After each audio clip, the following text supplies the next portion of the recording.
Hey, this is Michael with the Sacred Fools Project. We spend a lot of time on YouTube auditing the systems that fail us, whether it's in the office or on the street.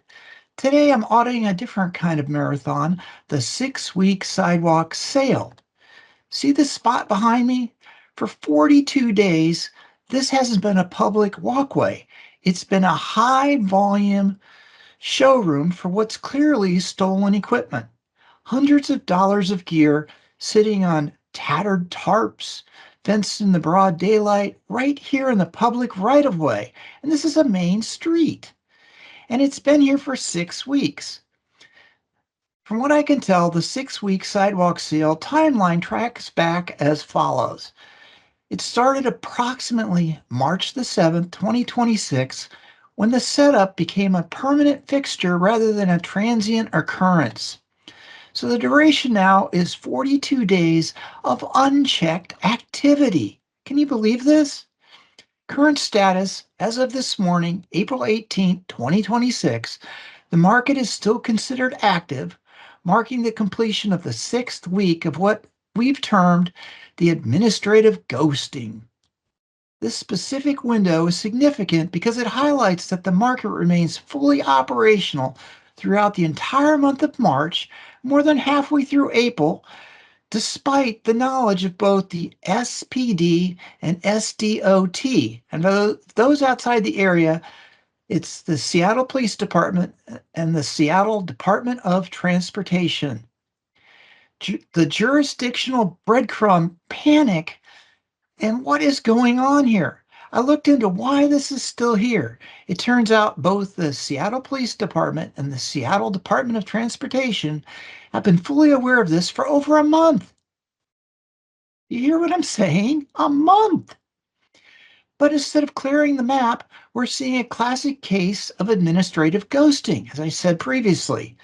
The departments are pointing fingers at each other, citing jurisdictional issues. The SPD says it's the SDOT's obstruction, and SDOT says it's a SPD criminal matter. They're claiming they need proof of theft on the spot before they can act. In the real world, if you see a broken pipe flooding a building, you don't fix the leak until you've had forensic audit on the water bill. Wait a minute, we're not doing that. We see there's a problem, and I see actually part of a solution coming up. But in Seattle, our information gatekeepers would rather watch the building drown while they argue over who owns the wrench. But let's audit the mechanical failure further.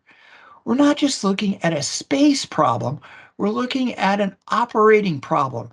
In 6 weeks, the city has effectively redefined the sidewalk as an unmonitored open air commerce zone. I mean, where are the results here? What I see is the Seattle Business License and Vendor Permit Audit. They've had 42 days to take a look at this and have chosen to simply ignore the complete missing vendors permits and business licenses that every other legitimate business in the city must pay to operate. They haven't cleared the map, they've cleared the books. Again, this is the vendor permits. Why are we allowing this? And then not only that, if if they're sitting there, do you honestly think they're collecting sales tax? So number two, the Washington Department of Revenue, DOR, sales tax audit. Where is it? This is where the mechanical failure hits the state's bottom line. For 6 weeks, hundreds of thousands of dollars of commerce has occurred on state property without $1 of sales tax flowing to the Washington Department of Revenue. The system is backed up and the DOR is missing its tax leak. By allowing this unchecked black market to sit for 42 days, the city of Seattle is actively participating in shutting off the state's own revenue flow. That doesn't make sense to me. Does it make sense to you? I mean, think about that. The city will send a code enforcement to find a local coffee shop for a slightly oversized sidewalk sign, but they will administratively ghost on a black market running unchecked for 6 weeks by bypassing every revenue system on the books. Is that acceptable? This isn't a lack of resources, it's a leadership failure.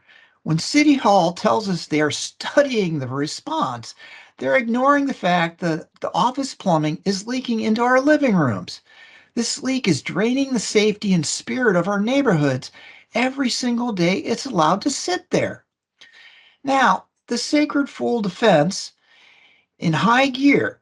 And that would be what I would hear is we have plenty of people who will tell me, Michael, it's complicated. There are legal layers to the response. No, it's not complicated. It's a 3 alarm fire for small business owners who are sitting looted and the residents who can't use their own streets. I mean, where did they get this stuff from? You really think that they just walked into Lowe's and took it out? I don't know. Maybe. I know there's been a lot of theft at Lowe's. If you haven't noticed, there's a lot of different things in the parking lots, flashing lights and everything else. But this isn't just a Lowe's problem. This is a bigger problem. When you allow a permanent open air stolen goods market to operate for 42 days because of paperwork, you're being compassionate. You're being a sacred fool. Exactly what this channel's about. You're redefining virtue as inaction, and the only people paying the price are the ones who actually follow the rules, or maybe those that lost things from Lowe's or Home Depot or whatever else the case may be. Those people lost money, so who's going to pick up the difference? Oh, I imagine that they'll raise the prices to offset all things that walked out the door. But to me, it sounds like favoritism. What do you think? Where certain people get special treatment. Are these people getting special treatment? I believe so. So, what's the professional move for the city? It's time to stop auditing the intentions of our leadership and start auditing the results. Let's shut this down right now. If a manager in your office lets a project fail for 6 weeks because they couldn't decide which department owns the file, they'll be fired. Why do you let the city off the hook? Why do you let these departments off the hook? Let's clean up our streets. Seattle is supposed to be a world-class city, but our urban plumbing is all backed up.